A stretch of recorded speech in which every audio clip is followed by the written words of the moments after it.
Chapter 23 of the emblems of the holy guardian angels in their intercourse with the Blessed Mary and of their perfections.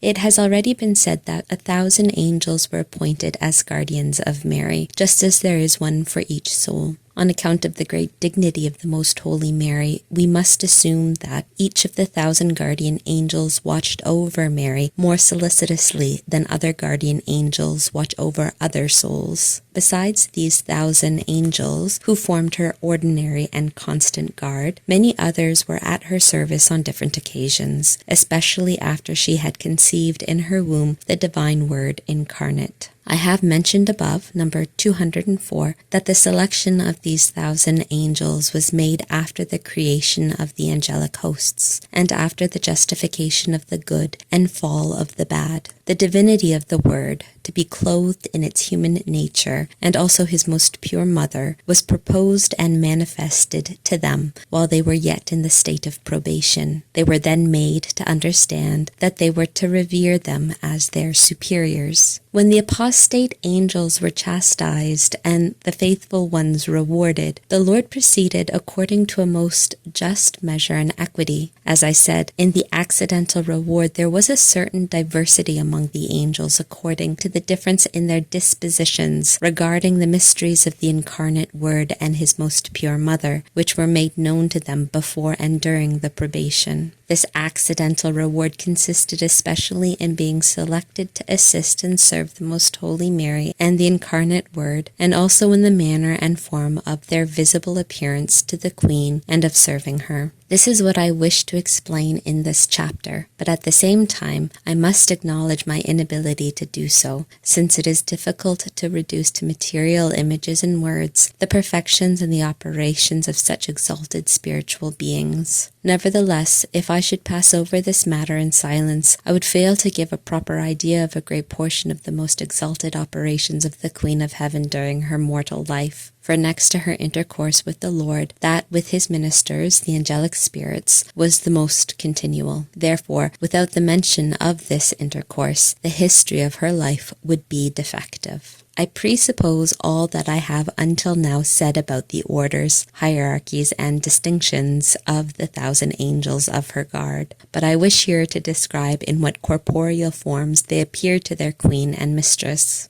The intellectual and imaginary apparitions I reserve for another chapter, where I intend to describe especially the different kinds of visions with which Her Highness was favored. The 900 angels which were chosen from the 9 choirs, 100 from each, were selected from the number of those who had distinguished themselves by their esteem, love, and reverence for the Most Holy Mary. They were made visible to the Blessed Virgin under the form of young men in their early years, but of the most exquisite beauty and courteousness. Their bodily forms showed but little resemblance to earthly matter, for they were transparently pure and like animated crystals, bathed in glory, similar to a glorified and transfigured body. With their beauty, they combined a grave and amiable composure. Their garments covered them in flowing folds, but were resplendent like the most clear, burnished gold, enameled or stained with exquisite shades of color, presenting a most wonderful and varied beauty to the sight. At the same time, all this ornament and visible presence seemed of such a kind that it could not be subject to the sense of feeling, nor be touched by the hand, although it could be seen and perceived like the rays of the sun entering into the open window and revealing the atoms of dust in the air. But the splendor of the angels was incomparably more beautiful and pleasing than any light of the sun.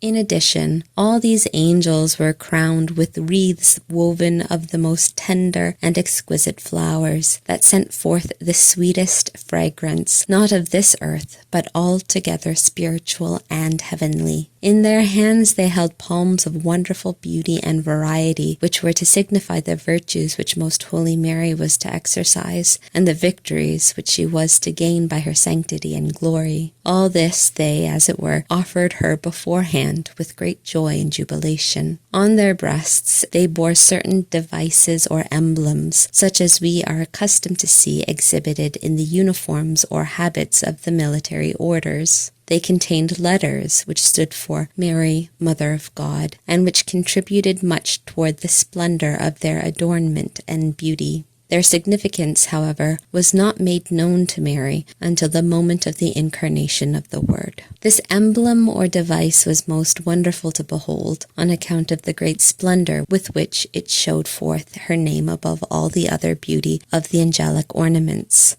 Its aspects and brilliancies were changeable in order to indicate the variety of the mysteries and excellences enclosed within that city of God. It contained the most exalted name and title, and intimated the highest dignity which ever can fall to the lot of a mere creature, that of Mother of God. In this title, the angels honored in the highest degree their and our Queen. They themselves were honored in that title, since it was the outward sign of their allegiance to her and of their preferment consequent upon their devotion and veneration for her who deserved the veneration of all creatures. 1,000 times blessed were they to merit the especial love of Mary and of her most holy Son. The effects of this intercourse with the holy princes, and of their outward beauty in Mary, our mistress, no one besides herself could ever properly describe. They manifested to her in a mysterious manner the greatness of the attributes of God, the blessings which he showered upon her in creating her and choosing her, in enriching her and endowing her with such great gifts of grace and treasures of the divine right hand, moving her and inciting her to such ecstasies of love and praise. All these gifts increased with her age and with the events of her life, and as the great work of the Incarnation drew near, they expanded more and more. For then was gradually revealed to her the meaning of the emblem which these angels bore across their breasts, which until then had been concealed from her. It would be impossible to describe what ardors of love, what profound humility, what tender affections filled the pure heart of Mary when this was revealed to her, and when it dawned upon her what dignity and what obligation toward God this most peerless title involved. For she held herself entirely incapable and unworthy of such an ineffable and mysterious dignity as that of Mother of God. The 70 seraphim who assisted the Queen were of the number of those nearest to the throne of God, who had most signally distinguished themselves in their devotion and admiration toward the hypostatic union of the divine and human nature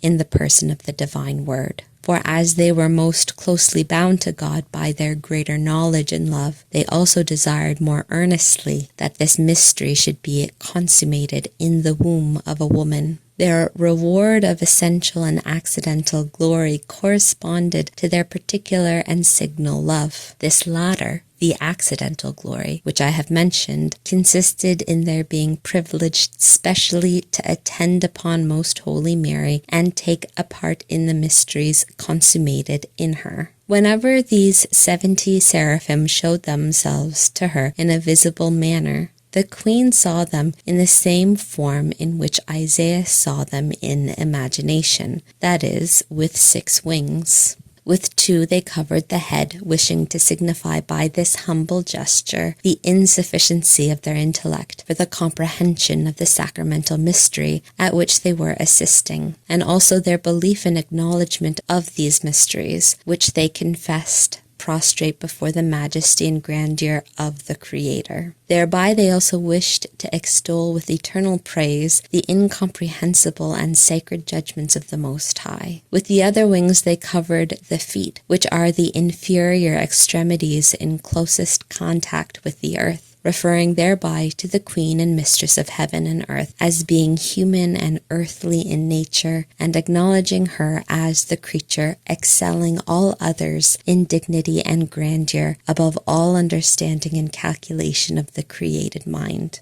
Moreover, they thereby wished to show that though exalted as seraphim, they could not keep pace with the dignity and excellence of Mary. With the wings of their breast, they beat the air or seemed to fly, thereby intimating 2 things. On the one hand, by their incessant motion and flight, the love, the praise, and reverence which they gave to God. On the other, in disclosing their breasts, they wished to serve, as it were, to the Most Holy Mary as a most pure mirror of the divinity, reflecting its essence and operations to her during the time of her earthly pilgrimage, for it was not possible nor proper that the divinity should be manifest to her in open vision during all that time. The Blessed Trinity wished that their daughter and spouse should, in these seraphim, the creatures closest to the divinity and encircling the throne, see most faithfully presented in living images what she could not continually see in its own essence and in the original. By this means the heavenly spouse enjoyed the portrait of her beloved, even in the banishment of her pilgrimage, being thus inflamed, body and soul, with his love by his vision and intercourse through these exalted and love-consumed princes. The manner of this intercourse, over and above that which was sensible in it, was the same as that which they maintained among themselves, namely, that those of a higher order enlighten those of a lower, as I have said elsewhere, number 202. For although the Queen of Heaven was higher and greater in dignity and merit, yet, as David intimated, on account of her human nature, she was lower than the angels. The ordinary manner of divine influence and enlightenment adapts itself to the conditions of nature and not of grace. The other 12 angels are the guardian angels of the 12 gates, of which St. John speaks in the 21st chapter of the Apocalypse, as explained above. They distinguished themselves by the loving praise with which they celebrated the goodness of God in becoming man to teach and converse with men. And next to their joy at the redemption of men and their readmission into the gates of heaven by his merits, was their loving wonder at the important part which Most Holy Mary performed in this mystery of the redemption. They were especially attentive to these great and wonderful works by which God was to open up heaven in order that men might enter into eternal life. And this latter is signified by these 12 gates of the tribes of Israel. The reward of their signal devotion was that God appointed them as witnesses and, as it were, secretaries of the mysteries of the redemption, and that they were privileged to cooperate with the Queen of Heaven as Mother of Mercy and mediatrix of those who turn to her for their salvation. Therefore I said above, number 273, that Her Majesty the Queen makes use especially of these 12 angels to assist, enlighten, and defend her clients in their necessities, and particularly in order to draw them from sin whenever they invoke them and the Most Holy Mary. These 12 angels appeared in the same corporeal shape as those which I have first mentioned, except that they bore palms and crowns, reserved for the devout servants of the Mistress. Their service consisted especially in bringing to her mind the ineffable kindness of the Lord toward the human race, and in inciting her to praise him and petition him for the fulfillment of his mercy. She sent them as messengers of her prayers to the throne of the Eternal Father. They were sent also to those of her clients who invoked her or whom she wished to help and benefit, in order to enlighten them and assist them, as happened many times to the holy apostles. For often did she aid them by the ministry of angels in their labors for the primitive church. Even now in our days, these 12 angels are engaged in the same ministry, helping the devout servants of their and our Queen. The 18 angels which completed the number of 1,000 were those who signalized themselves in their compassion for the sufferings of the incarnate Word. Their reward for this compassion was great. They appeared to Most Holy Mary in wonderful beauty, bearing many emblems of the Passion and of other mysteries of the Redemption, especially 2 crosses of the most refulgent splendor and beauty, one on their breast and one on their arms. The sight of this wonderful display excited great admiration in the Queen, a most tender and compassionate love toward the sufferings of the Redeemer of the world, and most fervent thanks and acknowledgment of the benefits which men were to receive in their redemption and rescue from captivity. The great princess very often sent these angels to her divine Son with diverse messages and petitions on behalf of souls. In describing the forms and the ornaments of these angels, I have at the same time mentioned some of their perfections and operations, although necessarily in a limited way if compared to the reality. for they are invisible rays of the divinity, most alert in their movements and operations, most powerful in strength, most penetrating in their understanding, incapable of mistake, unchangeable in their condition and in their purpose, never forgetting or losing sight of that which once they have undertaken. They are full of grace and glory without any fear of ever losing them. As they are without a body and invisible, therefore whenever God wishes to grant man the favor of being able to see them, they assume an aerial and apparent body, one that is adapted to the senses and to the object intended. All these angels of the Queen Mary were selected from the most distinguished of their respective orders and choirs, their superiority consisting principally in that of grace and glory. They guarded their lady without neglecting the least point of their service during her holy life, and even now in heaven they derive an especial accidental enjoyment from her presence and company. Although ordinarily only some of them are sent to execute the special mandates of her will, yet all of them together are at times engaged in her service, fulfilling the decrees of the divinity in her regard.